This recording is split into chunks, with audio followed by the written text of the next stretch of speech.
What's up everybody, this is Supreme King back again with another video, and I just want to touch on a game that I think just came and went and is pretty much forgot about, and that's Code Vein. How many of you out there has played Code Vein? I do know that the Souls game genre is starting to skyrocket a little bit now. A lot of people are jumping on it because of Elden Ring. We all know that Elden Ring is king right now, and it may go ahead and win Game of the Year this year.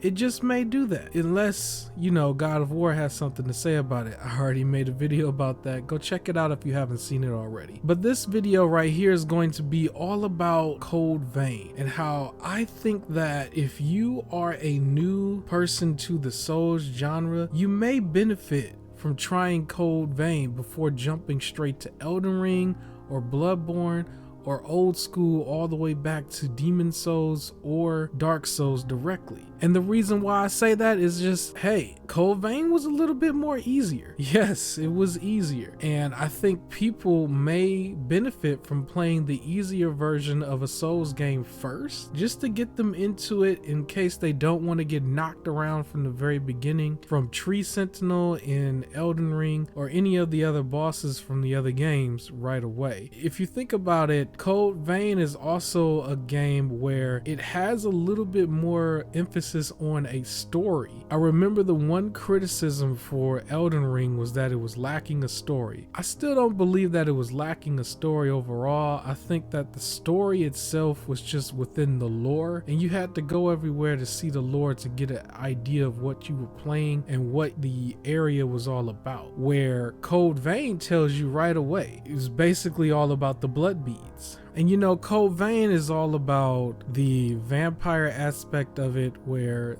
the blood beads are your main concern for the entire game because it's your lifeline. And you'll understand that more when you play that game. The game can be challenging at times and you can have a difficult time fighting a boss, but a lot of times it wasn't as difficult as your other Souls games and the real mainline games from Software, because in this game they give you an assist character that you could pretty much use the entire time from the very beginning all the way through the game. It's only like a very small section, a very tiny section where you're by yourself, and I think the game just wanted you to get a feel for it in that small section. But outside of that, you're pretty much running around with a partner, and every cutscene had this much bigger cast of people that kept adding to it as you progress through the game, where at some point there's up to like 5 or 6 people with you once you get to a strong plot point.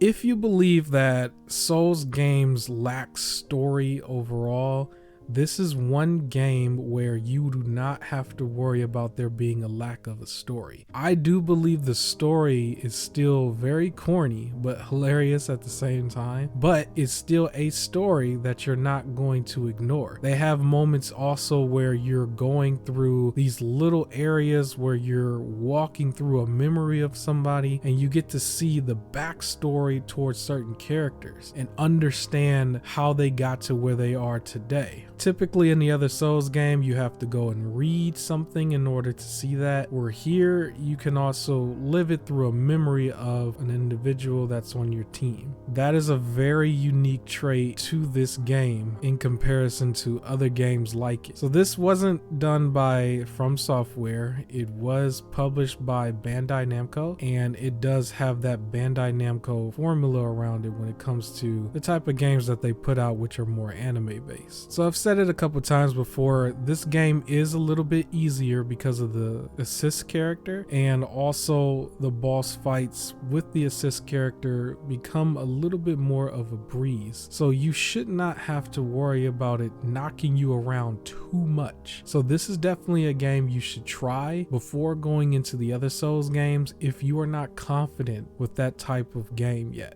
I do know Elden Ring itself is a little bit more easier because there's the aspect of you being able to leave the area and come back when you think you're ready, where this one, it's really just the assist character that's going to help you. You don't have to leave, you'll get it eventually. I don't think there was ever a boss fight that took me more than maybe 10 tries on average if it was just really that bad. I think there was only like one that just threw projectiles at you everywhere you went, so that one was pretty hard. And then there was one boss fight fight that's later on that's a little bit more harder, and I don't want to spoil it for anybody who hasn't played it. But I would say give this game a try if you're looking to get into Souls games and you just want to ease your way into it. And for everyone else who has already played this game, I definitely think that it does deserve a sequel, just for the simple fact that they do have a in-your-face story, where again, other Souls games don't have an in-your-face story. It's usually in the background. But maybe it didn't get as many sales as what Bandai Namco probably wanted, because typically anything that comes out and calls itself a Souls game and it's not from Software, a lot of people pretty much tend to skip it if they're already Souls players. But I think this one deserves a second chance. So give this one a try, and definitely I think it does need a sequel. I would like to see a sequel. I'm not sure if it's going to happen, but let's see and let's keep hope out there. Other than that, if you like what you saw, give this video a thumbs up.